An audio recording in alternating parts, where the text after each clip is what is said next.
So, I mean, we're at the Mexican restaurant, just chilling, having Yep. lunch. And I told you I wanted to make a podcast. Yeah. So, Bill, we've been having lunch. We've been talking about stuff. You've got ideas that you've been wanting to do. We've been Yeah. talking about some collaborative stuff. Yeah. And, just all these different ideas.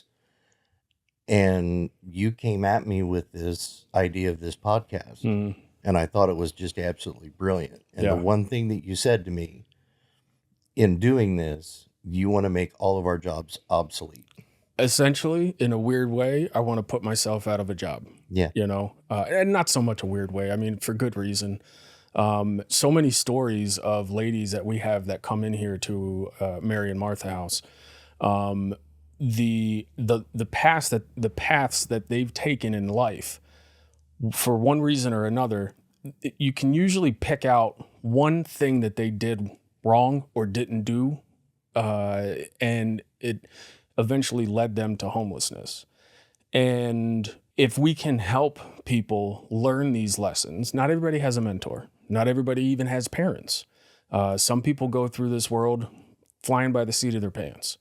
And a lot of times that leads to some bad things. So if we're able to teach people lessons and give them some tools and some knowledge, we only know what we know. So we want to help those without that knowledge get that knowledge and hopefully avoid situations like being homeless.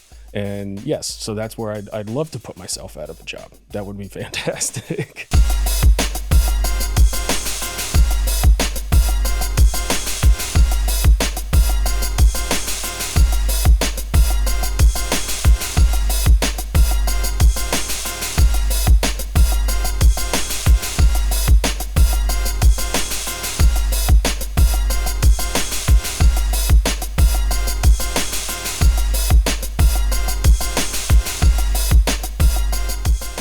Thank you for joining us here at Break That Cycle, where we help you turn obstacles into opportunities. I am your host, Bill Cheney. I'm joined by my good friend, Heath Fleener, a nonprofit leader who has a fascinating story to tell. Heath, first, thank you very much for agreeing to be on the podcast here. You have a fascinating story to tell, but even maybe more fascinating is your accomplishments through your journey. You spent some time in the police force. You want to go through a couple of those, your resume? So we talk about our service flag. Our service flag being broad. Mm-hmm. So police, fire, EMS, dispatchers, doctors, nurses, military, veterans, and contractors. Mm-hmm. Reason why is because I've worn 5 of the hats on that flag. Mm-hmm. So I started out in EMS and fire when I was able to at 18. Wow. Stemming from some things that I saw before I was 18 and couldn't do anything about because I didn't know anything. Yeah. From there, I went into the military. While I was in the military, my commander signed off on a letter to let me be on a public safety department, which was police, fire, EMS, and dispatch. Wow. So I wore those hats. Then got out of the military, went into the public safety sector and stayed there until I retired. So I've worn all those and unfortunately saw a lot of really bad things that our minds just aren't made to see and experience. Yeah. And you're wearing another hat today, physically, Retreat for Heroes. You are now the founder and executive director of Retreat for Heroes. Yes, sir. Which is you and I have had lunch a few times, and we've talked about what you guys accomplished there, and literally life-saving stuff. Yeah. And I definitely want to get into that, but first, we'd like to learn a little bit about your journey. Obviously our topic of discussion today is suicide and suicide prevention more so. But do you remember the first time we met? Yeah, yes. At the job or the volunteer fair. Yeah. At the high school. At the high school. And you walked right over to me and you shook my hand and you gave me a challenge coin. didn't know me, Mm-hmm. and you said to me, I don't know you, you don't know me, but something told me to come over here and give you this. And later found out that that something was a bond. And I don't think I've ever heard you say my name. Anytime you address me, it's brother. And I think back at that moment when we first met and find it absolutely fascinating that you could feel some sort of attraction. That attraction being attempted suicide. And I felt once we started talking more about that and we were able to share our stories, every time I just go back to that first day that we met and I think about that. And I just think to myself, wow, that was unheard of. And I'm happy that we were just in the same place at the same time. And yes, we definitely, our paths are going to cross a million times over. And you actually have experience with what I'm doing now in a domestic violence shelter, correct? I do. How was that experience for you? So I volunteered in domestic violence shelters teaching a women's self-defense class for several years. Yeah. But also have experience with domestic violence myself, being the victim of. Yeah. Which most men would never admit to. Sure. Yeah. But yeah, I experienced that myself. So your experience with domestic violence came later in your timeline. Let's go to the beginning. And like we said at the purpose of this show is to try and help people, one, understand that they're not alone. This Absolutely. does happen to more than just them, but also to give them some knowledge on how to either cope with it or get past that barrier, like it's turning obstacles into opportunities. That's what we're trying to do. Take us back, I guess, to the beginning. So, a lot of people don't really want to share what's happened to them in their life. I've found that it's been really beneficial to be able to do so. Mm-hmm. I was molested by a family member at 6 years old, and it went on for quite a while. So that actually kind of shaped a lot of my life, all through school and everything else. Like, who am I? What, having that whole identity crisis and what does that do and everything else led me to all kinds of, depression and anxiety. Now, of course, this is, the 70s and 80s. Mm-hmm. We don't know what any of this stuff is. Right. Yeah, it's not a thing. And, back then we protect, we protect the family. We don't talk about things. Right. There was no therapy, no nothing. Right. And so that just turned into anger. That turned into violence. That turned into, self-harm, which then turned into suicidal thoughts, which then turned into, me not knowing how to do it, but trying to do it. Yeah. What a lot of people don't know, because they just don't know me enough, I've thought about killing myself every day since. Until later on when I attempted a couple of times. Yeah. Which we'll get to. But so that's really where my life challenges, really started. And that led to drug abuse, that led to, alcohol, that led to basically just every bad decision you could possibly make. My lifestyle was, every risk I could possibly take and everything else. Now, did you, when talking about those risks, did you do that specifically to try and hurt yourself? Oh, yeah. Yeah. Yeah. I mean, it just, that risk-taking behavior is just part of that, that anxiety, depression, and everything else. Yeah. I mean, part of it's drugs, part of it's alcohol too, of course. There's other factors. Yeah. I mean, there's several factors involved, but that's one of the effects of is that risk-taking behaviors. Yeah. you just don't care. Yeah. You know, I mean, basically from the time I started struggling in school and, you know, throughout my teens, I just really didn't give two shits what happened to me. Yeah. Live, die, don't care. Yeah. I was miserable. I was picked on, you know. I mean, call me one name and we're fighting, you know.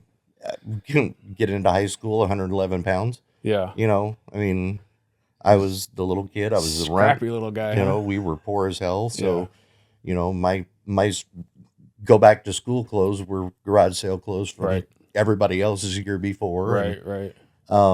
Yeah. So, I mean, hell, my senior year, I was voted most likely to wind up in prison. Wow. So They actually did that? My 10-year reunion was kind of fun. Was that in the yearbook? Nah, not necessarily, but there I was. Yeah, I was voted most likely to wind up in prison. Yeah, I mean, I was not liked. I mean, just my whole time was miserable to the point where I would never go back to where I lived except to go visit my parents. Wow.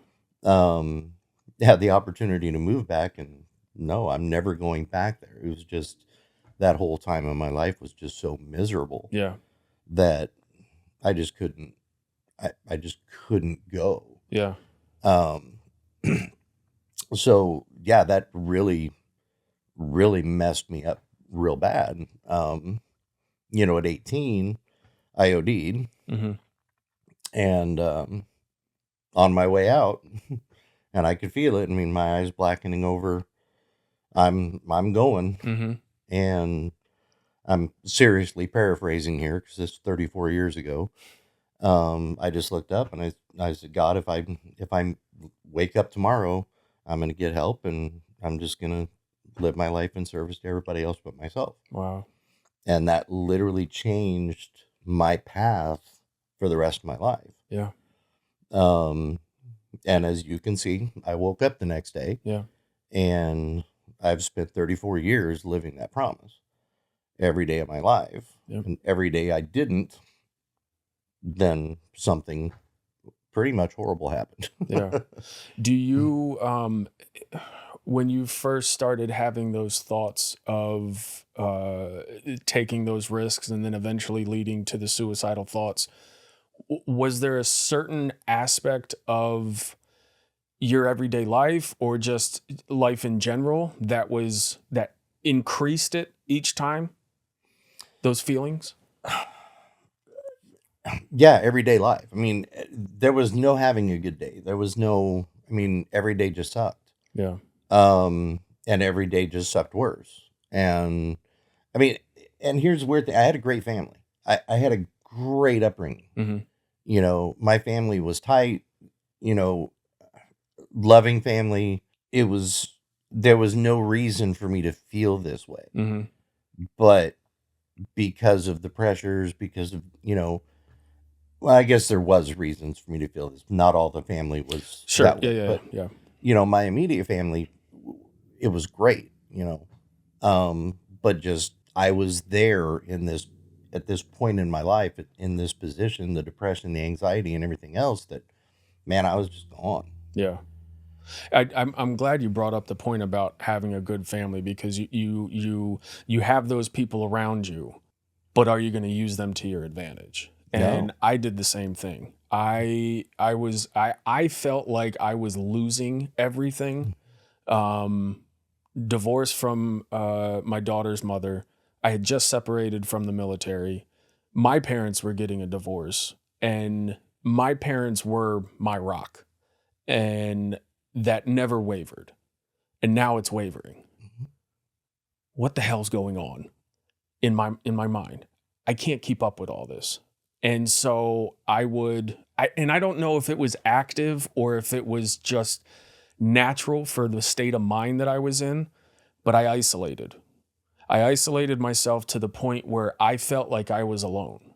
I knew there was people in my life I could turn to, but there was always an excuse why I wouldn't do it. Yep. They're too busy. They don't have time for this. It's too embarrassing. I can't talk to this person about it. That was mine right there. Yeah. And so for me, the way I got my stress out was I just started punching walls. and that was it. Okay. I didn't punch people. I punched walls. Yeah. So, it's better. I would say, keeps you out of jail. But I turned myself into a daredevil. Yeah. Dare me to do something, bet me I wouldn't do something, and I'd do it. Oh, wow. And I wound up in the emergency room quite a few times. Did they know you on a first name basis? Yeah, the ambulance crew we were pretty close. But, and my mom used to joke about that all the time. Yeah. She's like, well, we'd open up the ambulance, just see what he looked like. But yeah, it was that self-destructive behavior was just insane. Yeah. And that didn't go away. That never went away. Yeah. I have to quell it even yet today, a lot of times. Yeah. Because that became my coping mechanism for everything. And trying to change those coping mechanisms. Once you've lived that for so many years, it just becomes. And, we'll talk about that, changing that later. But wow, it just, that's all you know. Yeah. That's all you do. My risk taking, I guess, ironically enough, started after I tried to commit suicide. And it was what stopped me from doing it, from committing suicide, was my daughter. And I was in such a fog at that moment when everything, and drunk, was going on. And I had a moment where I knew I couldn't do this. My father left me when I was young. And I didn't want to, and I know how much pain that caused me growing up, and I did not want to do that with her. I refused to do that with her. Mm-hmm. I made a promise to myself at a young age, when I have a child, I'm not doing what he did. And that's what stopped it. But then started the reckless behavior, pulling out in traffic without looking. I remember many nights I would strike up matches and just burn myself. And I wanted to feel pain. For some reason, I felt like I did not deserve happiness. Mm-hmm. And that's hard, one, for somebody to identify, because at that time I couldn't. But two, to be able to cope with that and to try and move on from it.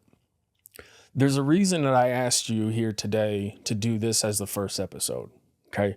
We're going to go through a bunch of topics: building credit and repairing credit, tips on avoiding scams, talk about domestic violence and narcissism and all that. We got a wide variety of topics to go through. I wanted this one to be first because you can always rebuild your credit. You can always remove yourself from your abuser. You can always pick yourself up after you fall down. You can't come back to life if you kill yourself. No. So that's why I wanted this to be the very first episode that we have. Like I said, I'm super happy that you're here. But did you ever make an attempt to reach out to family when you were going through these issues? No. Everybody knew that something was going on, mm-hmm. and they tried. It was more, I reached out to a friend at one point in time. Mm-hmm. that had experienced something similar that I had experienced, which is weird because, kids don't talk about this kind of stuff. Right. And that was the first time I shared my story. Wow. How did that friend receive that? Well, extremely well. But that made me realize that you can help somebody by sharing your story. Yeah. That was the first time I actually even brought it up to my parents, as I shared it with them that I had shared that with him. Mm-hmm. And my mom shared some stuff with me mm-hmm. at that point. And so it was kind of like, okay, I had a little bit of a reprieve. Yeah. For just a little bit. Yeah. And then, it just came crashing back down again when I'm realizing I'm still going through this shit, yeah. But that was kind of the first time I realized if you can help somebody through something because you've been through it, yeah, maybe you should. Yeah. It felt good to do it. Even though it really sucked, it still felt good that I passed that on because that helped them. They're not alone. Yeah. So I don't know. It was weird, but it did feel good to do that. It's almost like I don't want to say a sense of relief because it's not that.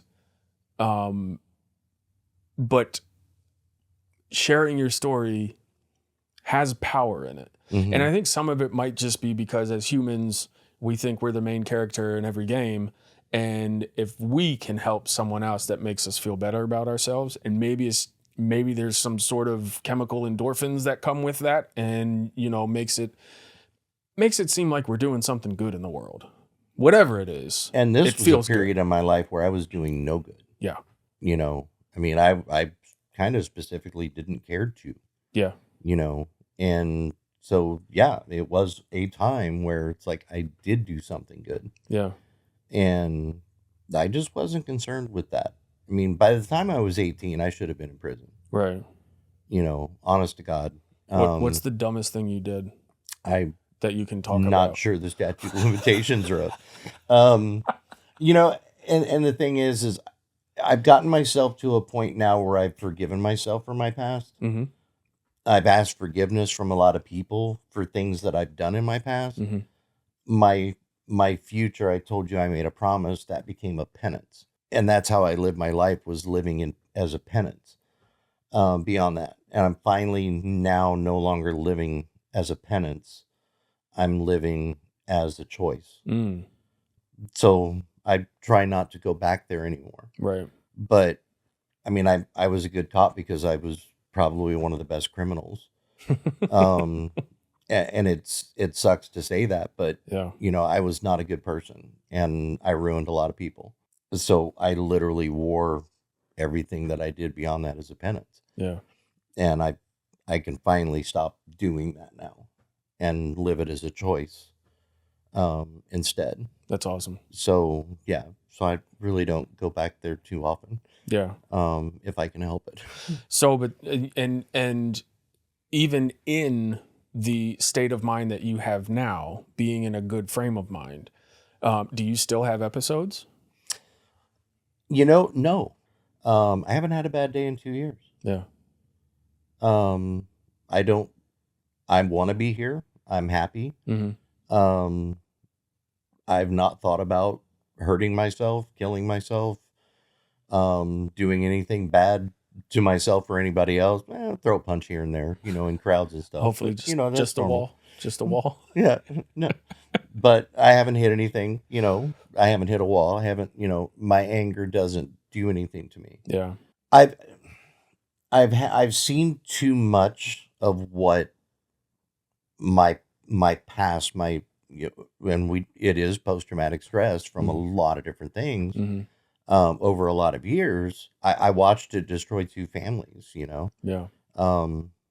And I'm not willing to allow that to happen ever again. Yeah. So no, I just don't allow myself to have bad days. Yeah. Going back to the don't think about hurting yourself anymore. I've gotten like way to the other extreme. I'm scared of dying, and I don't know if it just has to do with my investment in my family and seeing my daughter grow up, and she's getting ready to move out. And I'm so excited for that world for her. And I get on the road now on the highway, which we know is a death trap to begin with. And I'm scared. Mm-hmm. I get moments where I am terrified of driving because somebody in front of me keeps swerving in and out and I think they're going to cause a wreck. Like, I don't want to go out right now. I'm living. Like, finally, I am living and I like it. And so it kind of went from one extreme to the other, but that's kind of my MO. I usually go from one extreme to the other. So my wife can tell you all about that. But so not having those episodes anymore, that took a lot of work. Mm-hmm. And it took a lot of what types of you went through? Did you go through group therapy at any point? No. Well, yeah, I guess. Yeah, I guess that you could probably call it group therapy. Okay.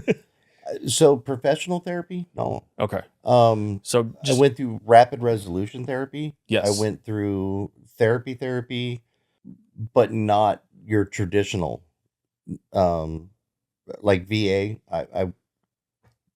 They just scare the shit out of me.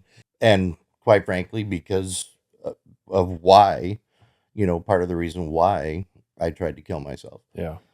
But some of the more non-traditional, the newer stuff Right. that's coming out has just been amazing. And you also have this thing that I absolutely love, and it's the lizard brain. Yes. I want to get into the lizard brain and all of those other things that you just talked about, that it could help some of our following here. We're going to talk about Heath's recovery from such a heart-wrenching experience, but first a quick word from our sponsors, Mary and Martha House.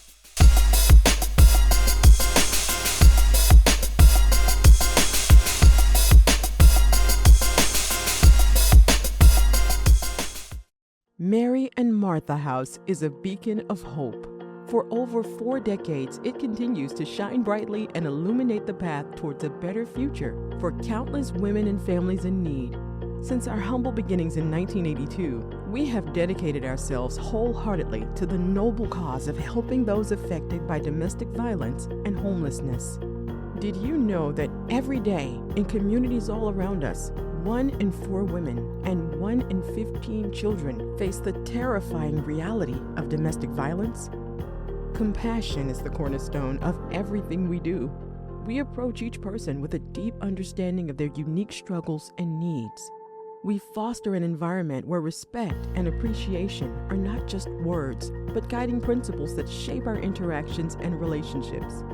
Each member of our dedicated team is held to the highest standard, ensuring that compassion guides every aspect of our work. Mary and Martha House is a place where hope takes root, love blossoms, and lives are forever changed. Please spread the word. Help raise awareness about Mary and Martha House by sharing their mission, success, stories, and upcoming events on social media. By amplifying their message, you can reach a wider audience and encourage others to get involved or make a donation. Please remember, even the smallest act of kindness can make a significant difference in the lives of those in need.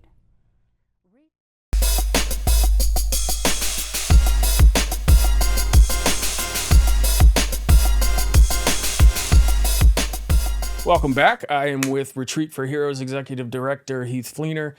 He's with us. We just finished up talking about his intense experience with depression, anxiety that led to suicide attempts. Obviously, we're happy that you're still here with us so that we can help share this knowledge with others. And I want to go into the recovery aspect.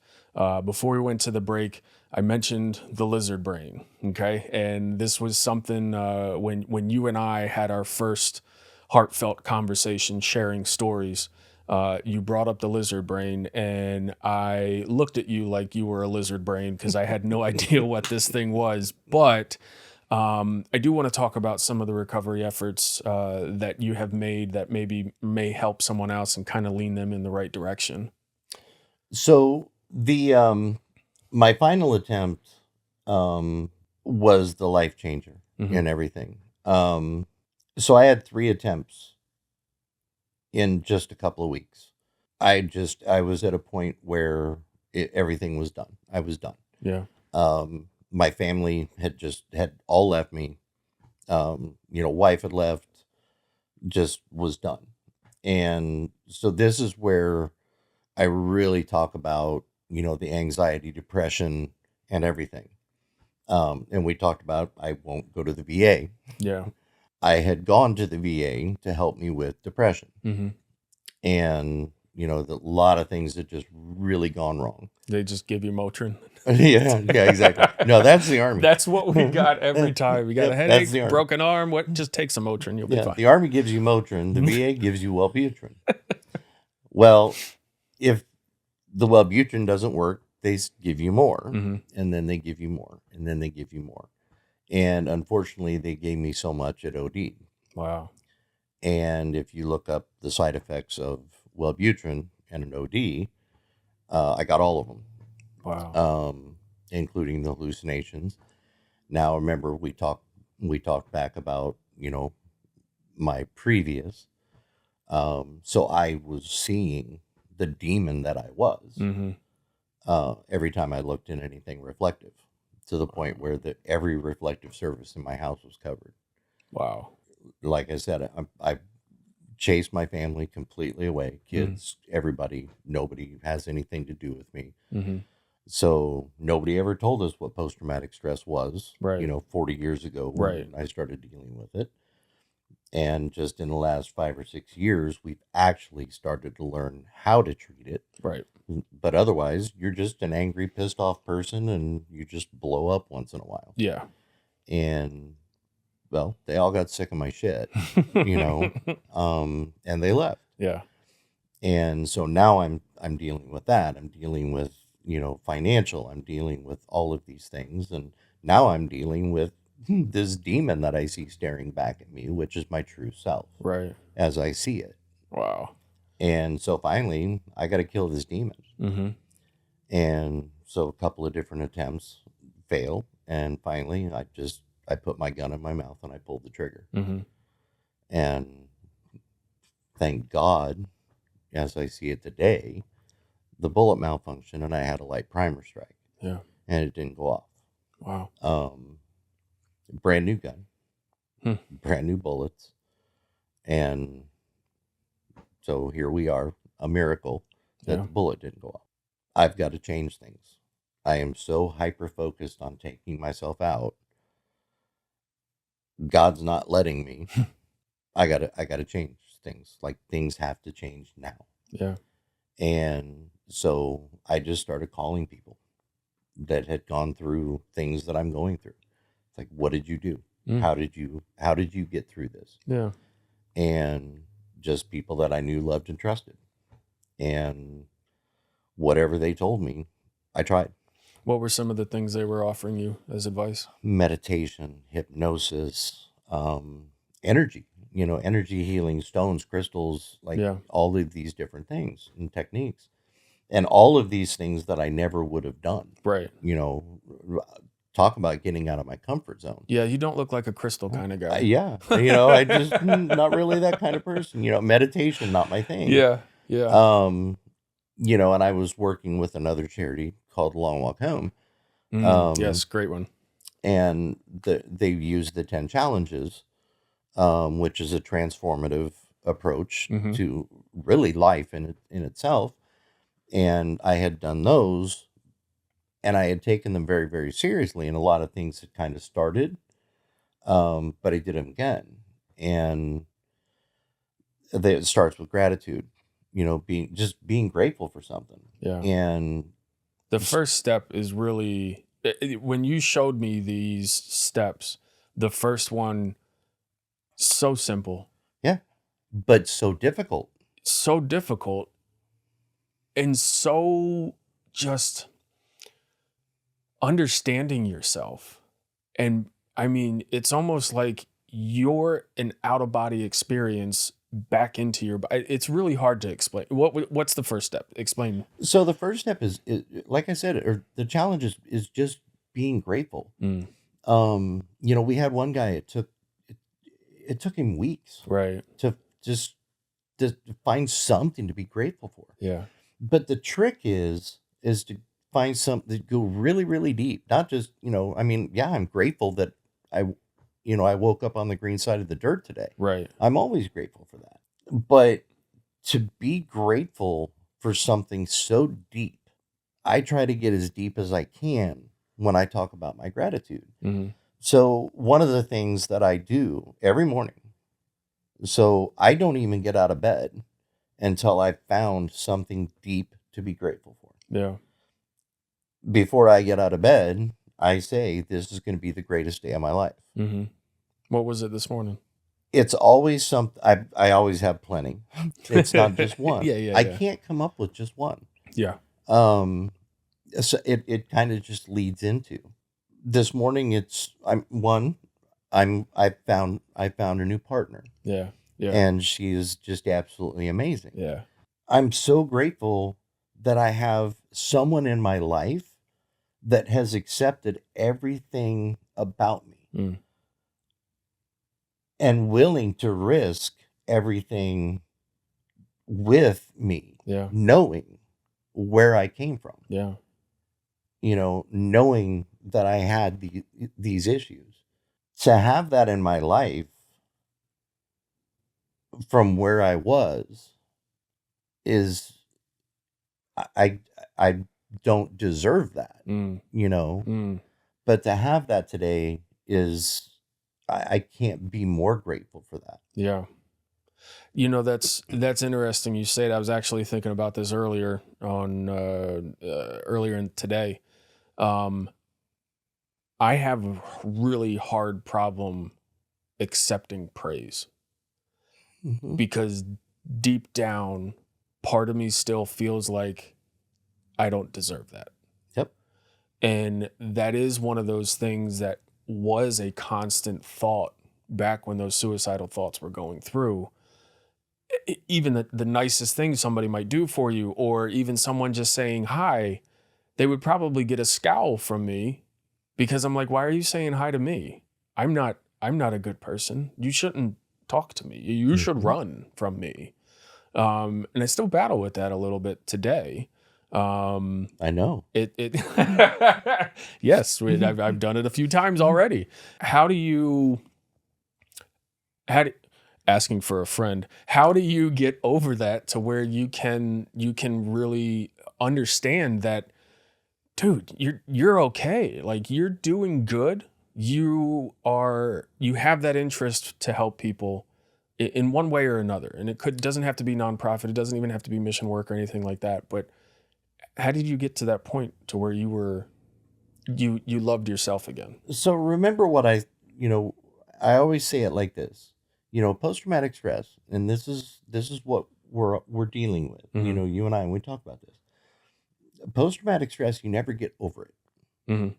You get through it, you get past it, you never get over it. Yeah. Okay. You have to recreate yourself in a new form. I still don't accept that well either. Yeah. I don't take credit for anything. I mean, you've heard me say it. I don't do this.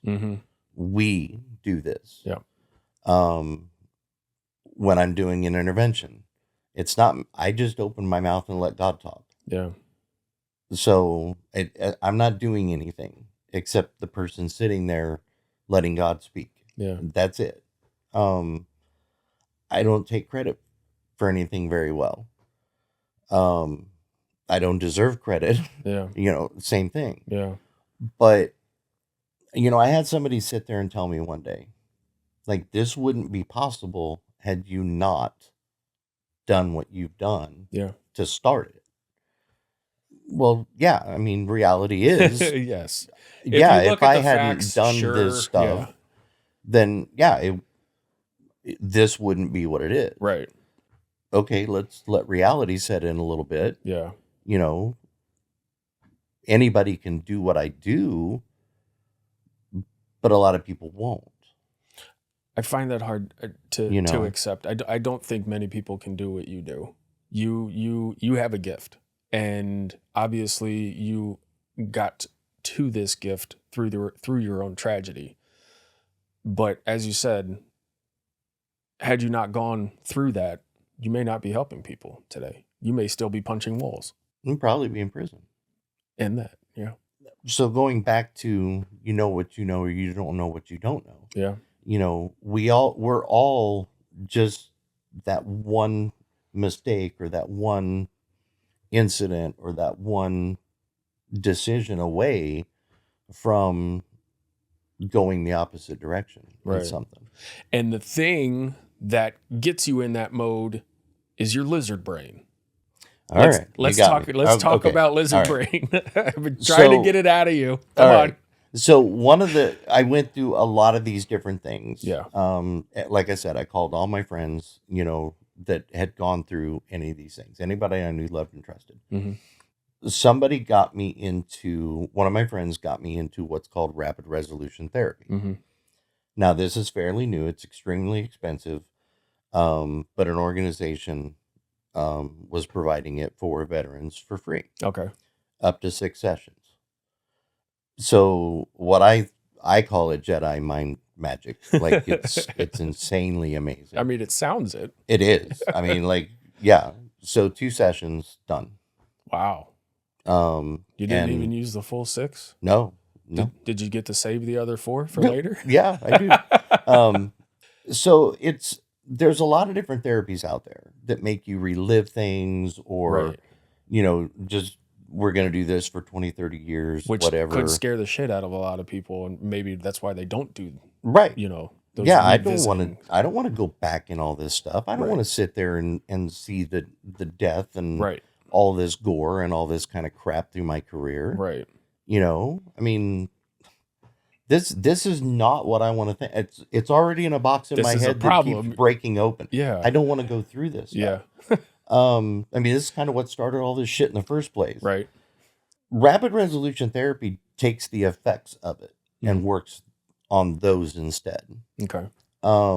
So basically, kind of long and short of it, layman's terms, right? We'll just call it Heath's translation. It basically retimes your 2 brains. You've got your front brain, which is logic. You've got your survival brain, which is your lizard, your reptilian brain. And post-traumatic stress puts those out of time. So just like your car. If your car's not timed right, it's not going to run right. Right. Well, if your brain's not timed right, it's not going to run right.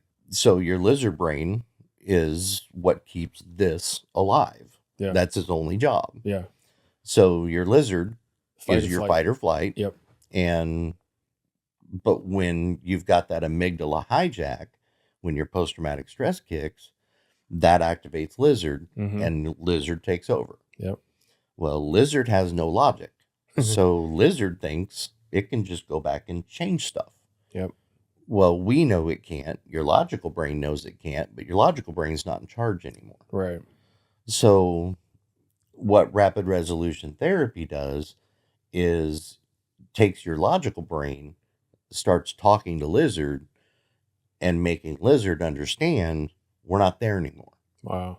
It's not then. It's today. Yeah. So it teaches lizard to stop living back then. Yeah. And we're safe now. Bring it forward. Right. Yeah. So we're not there. We're safe. We're here. So we can go back to sleep. So, and it does it through a variety of different techniques and things like that based on neurolinguistic programming. Well, so's interrogation techniques, so's coaching techniques, which I'm both. I'm a coach and an interrogator. So to me, it made perfect sense. Yeah. So I was able to buy in immediately to what was going on. That's what got you the fast pass? So no, actually, usually two sessions about it. All right. Which I think that's why it's so expensive. Yeah. But yeah, so think of 30 years of therapy, never talking about the incident in 4 hours. Wow. So it's absolutely amazing, but it's not really accepted. Like the VA doesn't offer it. We can't just get it through the VA. Yeah. It works, and it works beautifully. I mean, nothing works for everybody. Right. But it works, and it works beautifully. And that's the other thing, is that everyone, just like we're all different, and we all have different paths in life, we all have different recovery methods.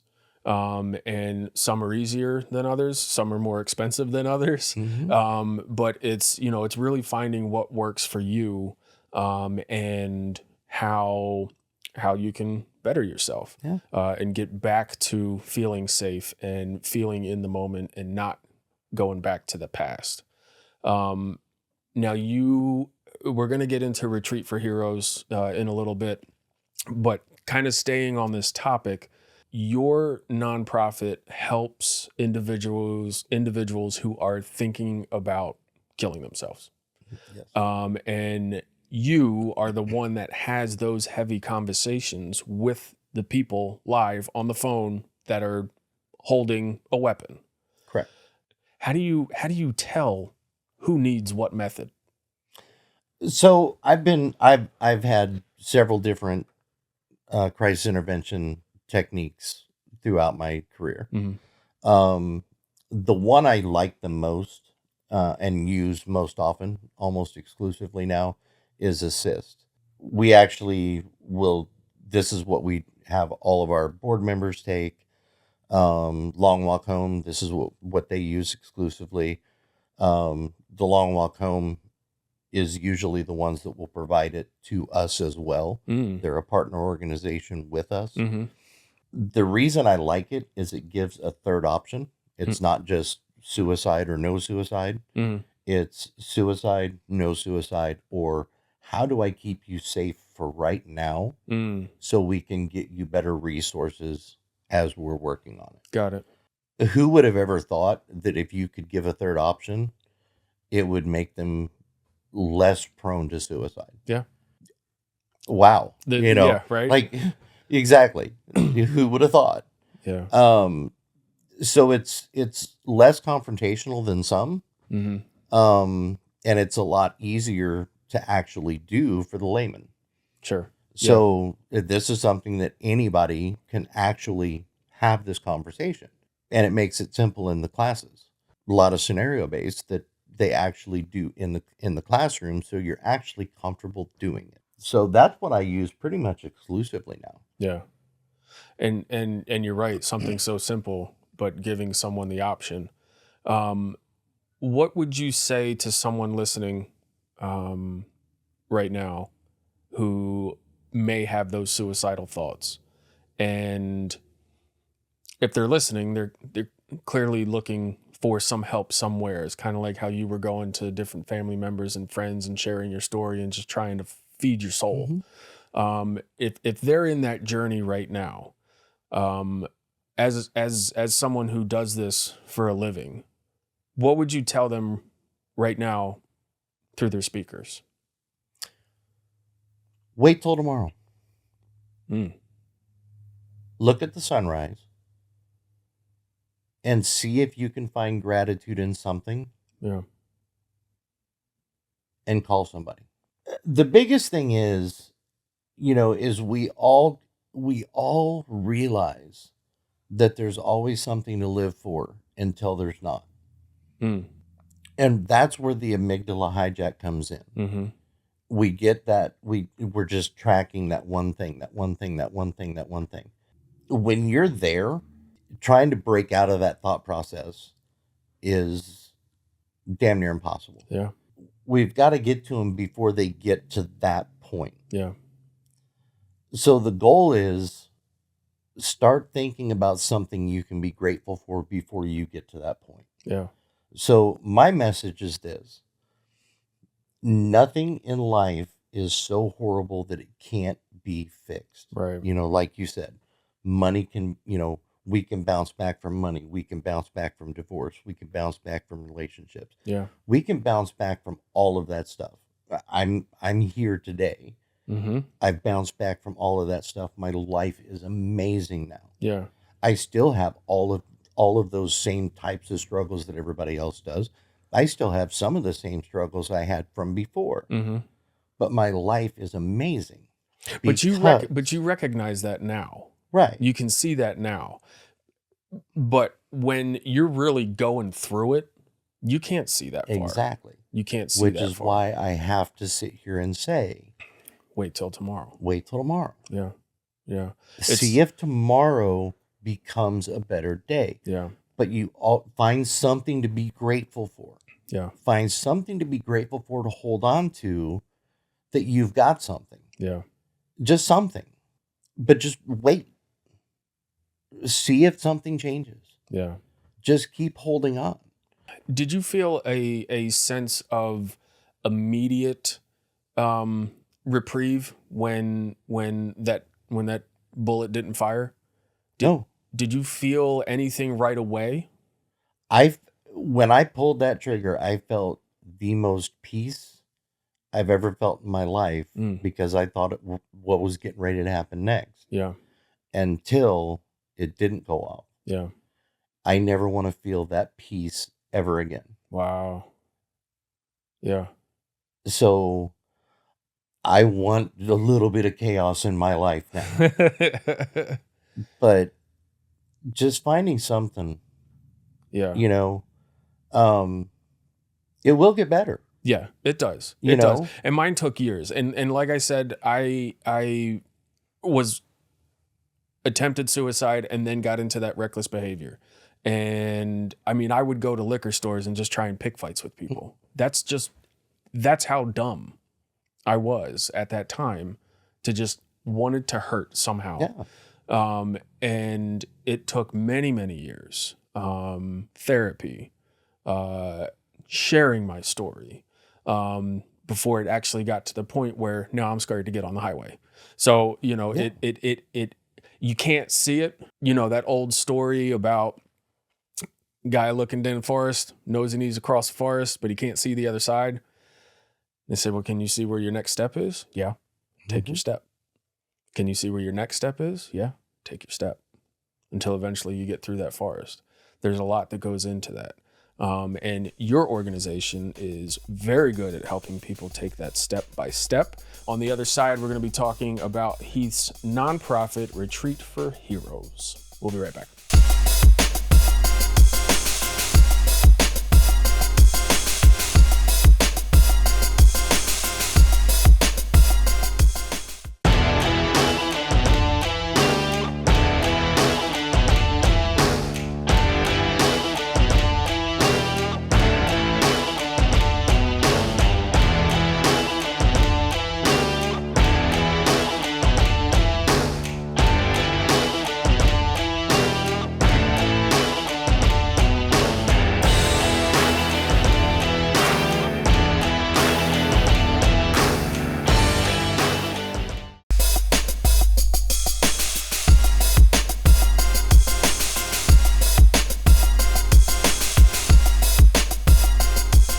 Heath, Retreat for Heroes, man. Let's hear about it. When did you start it? Well, Retreat for Heroes was started the day after I tried to kill myself and failed. Yeah. So out of failure became. I was so hyper-focused on taking my life that I had to be hyper-focused on something else. Right. That was the start of the change of everything. I'd had this concept in my mind for a very long time, stemming from a police charity that I was with several years ago that had to close due to lack of funding. I was extremely happy being a part of that organization and just kind of felt a hole. I started this for me. Yeah. I'll never lie about that. Ever. I needed this. Yeah. I started looking at it as I need to do this to give myself something to do, to hyper focus on, but also I needed the healing aspect of what we were trying to accomplish. Right. I needed to be a part of something that was going to do what I needed. Yeah. Right then. Yeah. Do you ever feel like listening to the individuals that you're helping, do you ever feel like it brings you back? It brings me back. Brings you back to that past that you're working on to avoid? Yeah. I mean, essentially that's kind of what started it in the first place, was by doing that with somebody else. It kind of let me off the hook of dealing with my own stuff. Ah, okay. So didn't realize it at the time, but I know it now. Yeah. So yeah, as long as I don't have to deal with my own shit, I'm good. You know.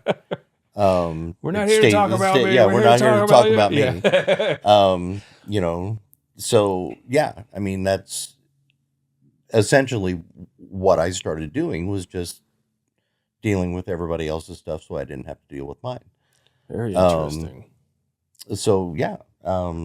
Did you have an idea that this was going to be a nonprofit one day? No. Yeah. At what point did you decide that, ooh, I could do something with this for other people? So basically, just several years ago, a couple of us were just sitting in the back room of a building talking about the pressures of, you know, first responders and what we deal with, and just kind of, you know, kicking it back and forth. And right.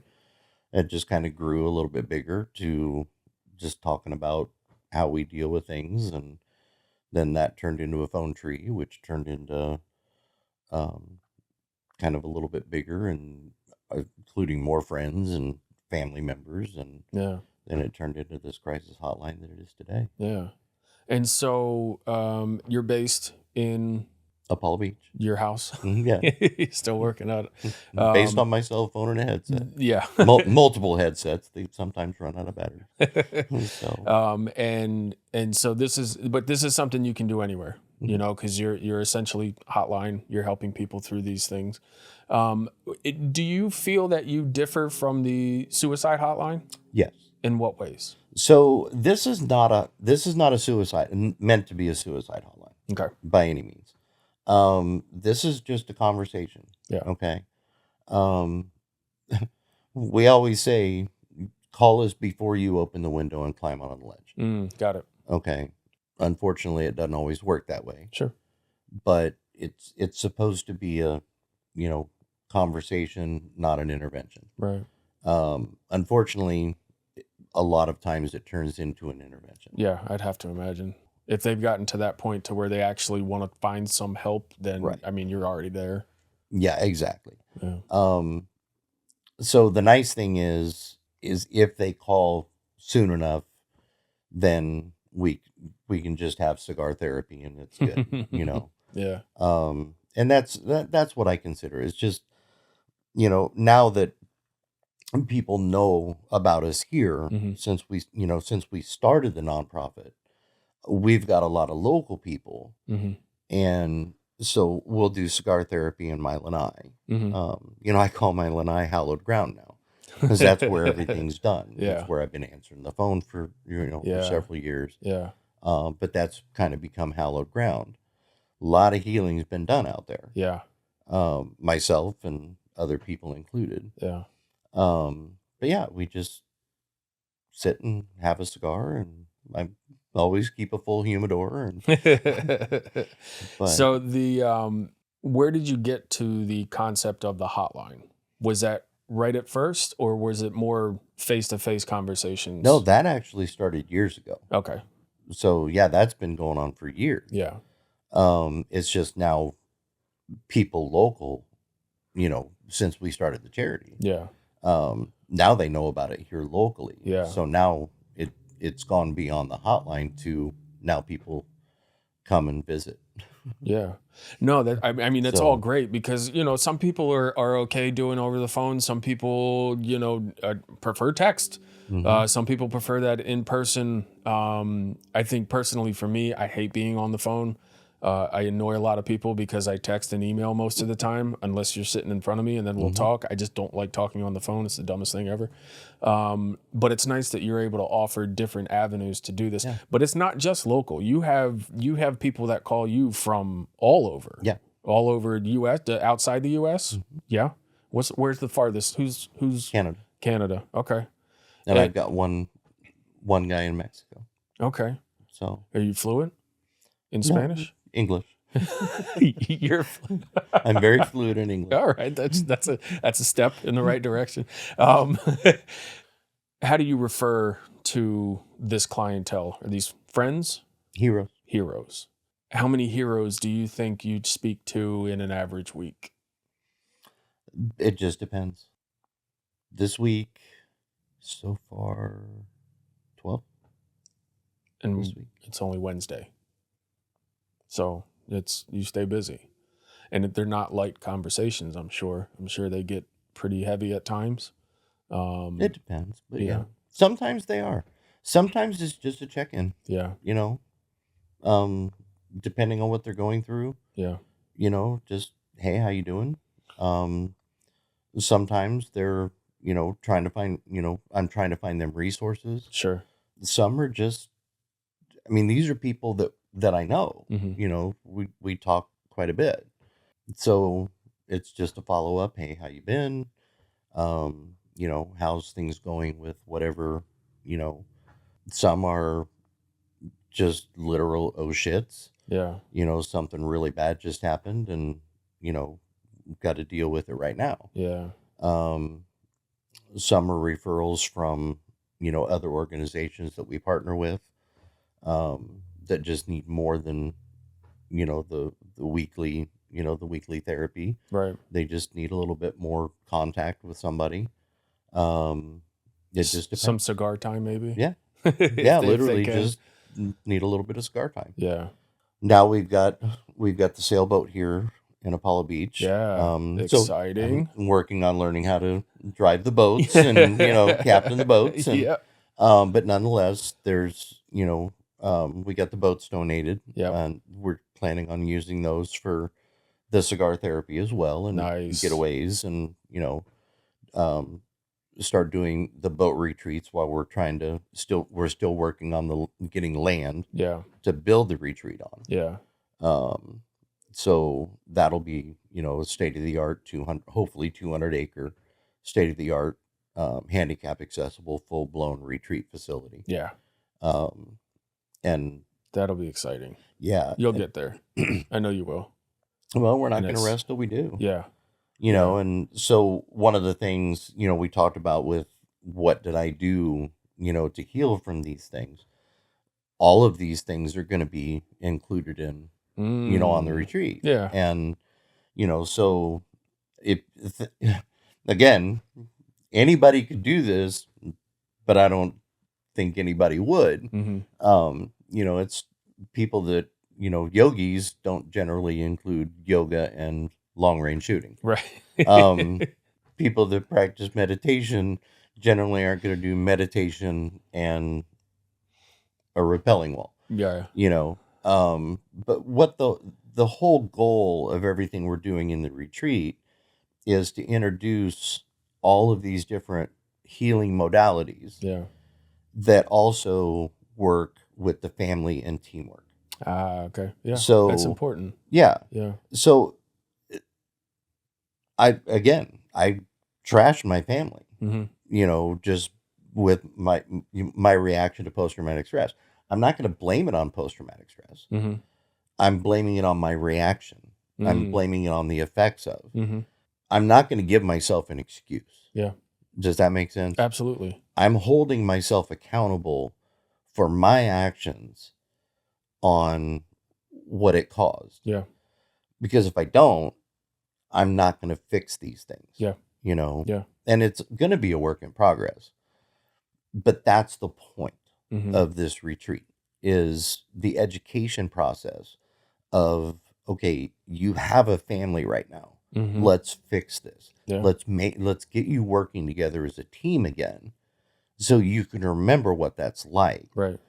So putting, depending on the severity of where the family's at, 10 to 15 families together at one time. Mm-hmm. So you have a family finally working together as a team, surrounded by 14 others working together as a team. Yeah. Creating another family unit together, building that bond. Yeah. And then that's you just have amazing. more resources. You have more people to talk to who understand where you're coming from. Exactly. And so you've got this. You've got this new family unit you've built. Yep. And trust me, having seen this happen before with this other organization I was with, that is a bond that doesn't break. Yeah.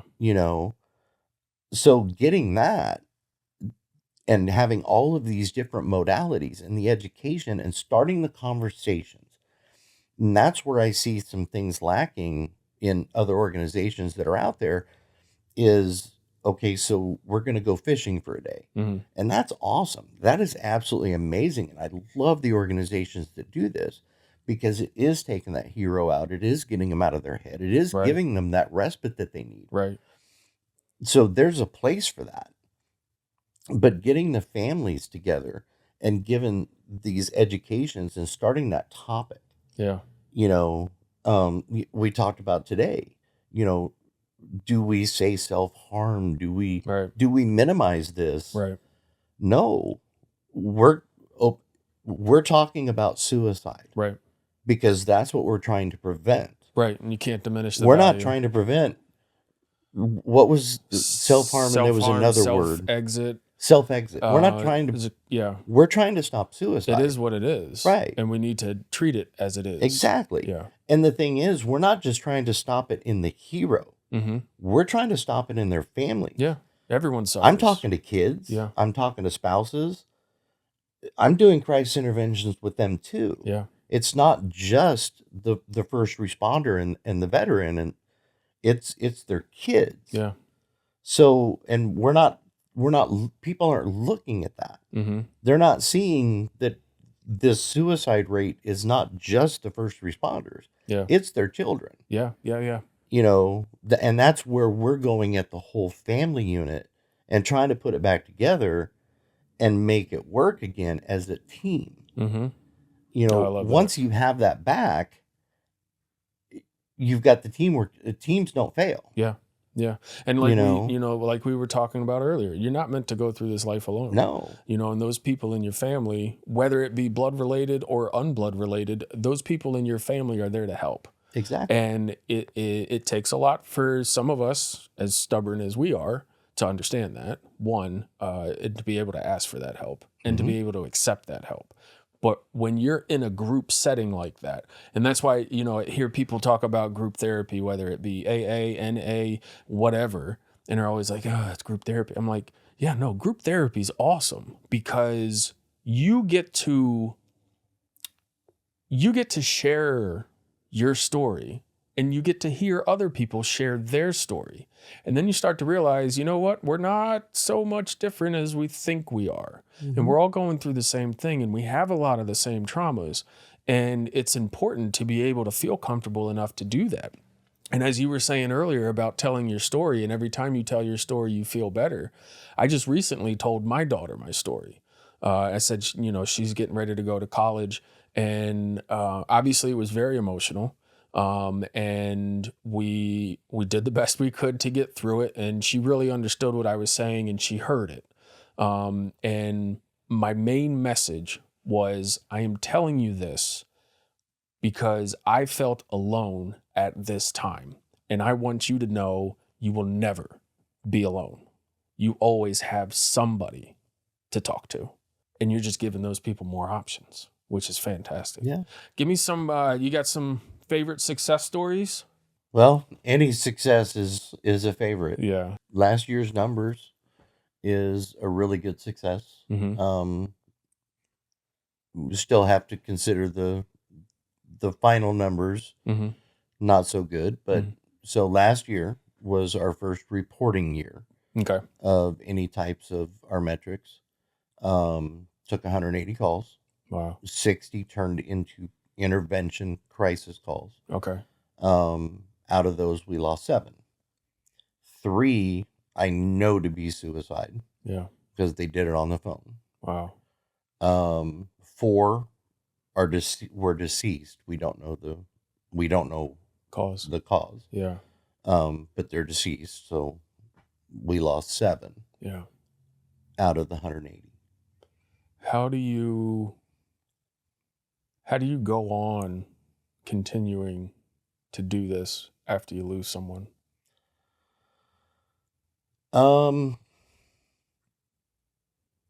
So some of my friends have watched the aftermath of a loss. Mm-hmm.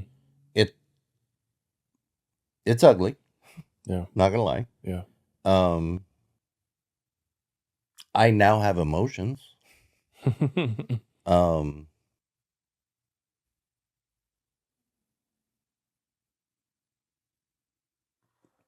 It's hard. If anybody thinks for a minute that they're not going to be missed or that nobody's going to care, yeah, they're wrong. Yeah. I'm generally not worth a shit for a couple days. Yeah, I can imagine.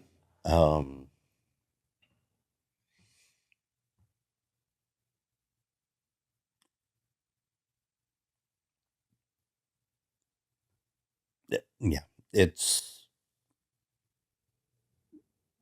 I wear it. Yeah. Do you feel that it has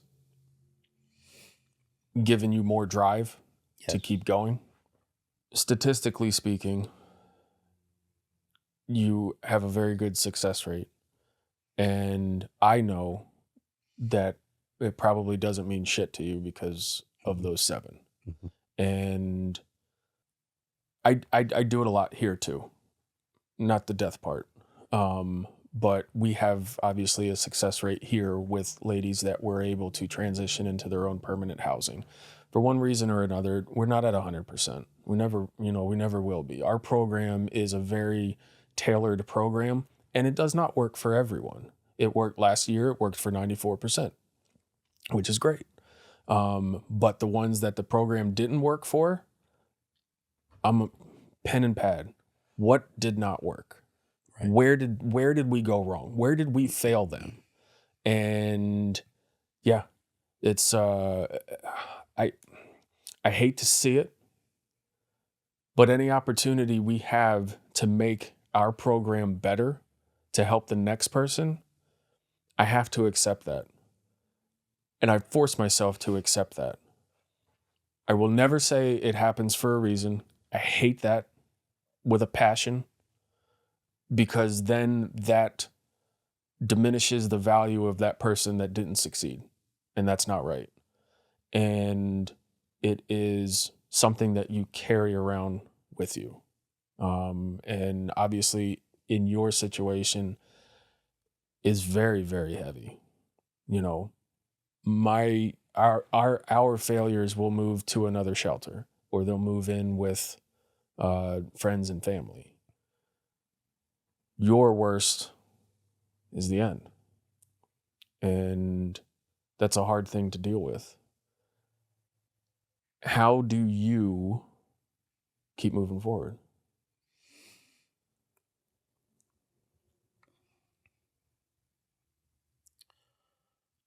I remember what it was like sitting in that chair with nobody. Yeah.